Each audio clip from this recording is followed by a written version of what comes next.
बारीकी से पढ़ने की, समझने की। मैं पूरी किताब नहीं पढ़ना चाहता आपके सामने, मैं पूरी किताब आपको प्रस्तुत करता हूं कि आप लोग इसको बारीकी से पढ़ें। इसको ये पढ़ने में समझ में नहीं आएगी, इसको पढ़ो फिर अपनी भाषा में लिखो, अपनी भाषा में लिख करके नीचे के व्यक्ति तक ये बात पहुंचाओ। हमारी पार्टी की रीति नीति इससे आपको ध्यान में आएगी। आप क्या बात करोगे कि भारतीय संविधान 106 बार 75, अभी मैंने 88 बताया 75 बार, जनता सरकार में 9 और मोदी सरकार में 8 संशोधन है केवल। तो सर्वाधिक संशोधन किस समय हुए?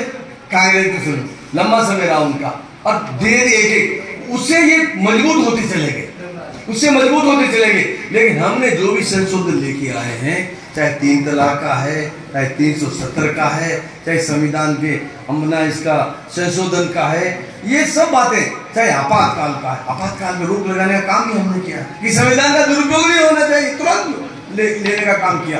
ये सब काम हमने किया देश हित के।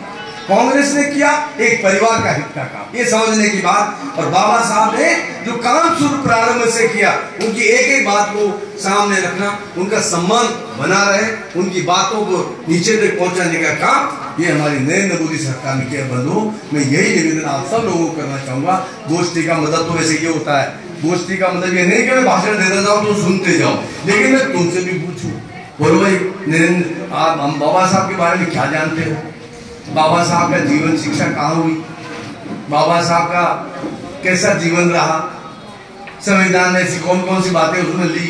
इन सब बातों पर गोष्ठी का मतलब होता है एक दूसरे की परिचर्चा करना। लेकिन अब हमारे यहाँ तो ये हो गया कि वन वे ट्रैफिक है, मैंने कहा आपने सुना, अब कितना सुना, कितना नहीं सुना, कितना समझ में नहीं आया, अपना काम करता। तो बंधु, हमने आज मैं कह रहा हूं, राजस्थान में सरकार हमारी है।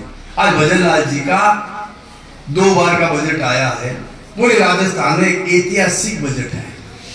और जैसे मैं अभी एमएलए साहब से कह रहा था, मैंने कहा यार वो हमारी विधानसभा में तो 200 विधानसभा से आगे हैं, मैं नहीं सकता। तो एमएलए साहब कह रहे नहीं साहब, वो मेरी सबसे आगे है। फिर मैं जिससे पूछता वही कहता साहब मेरी सबसे आगे है। फिर मैं 30 छोटे से पूछता हूँ क्या कहते हैं, तो मेरी भी सबसे आगे। तो ये जो जिस तरह से राजस्थान का परिदृश्य बना है, ये एक सरकार को मजबूत करने का परिदृश्य बना है। और सबने मिलकर के हमने सरकार की चीजों को भी आगे बढ़ाना चाहिए। बाबा साहब के सम्मान में हम जैसे नगर पालिका स्तर पर हमारी गोष्ठी हुई, उसी तरह का भी अवसर मेरे को मंडल लेवल पर भी हमको करना चाहिए। देखिए, टेप मत करना, सुनो।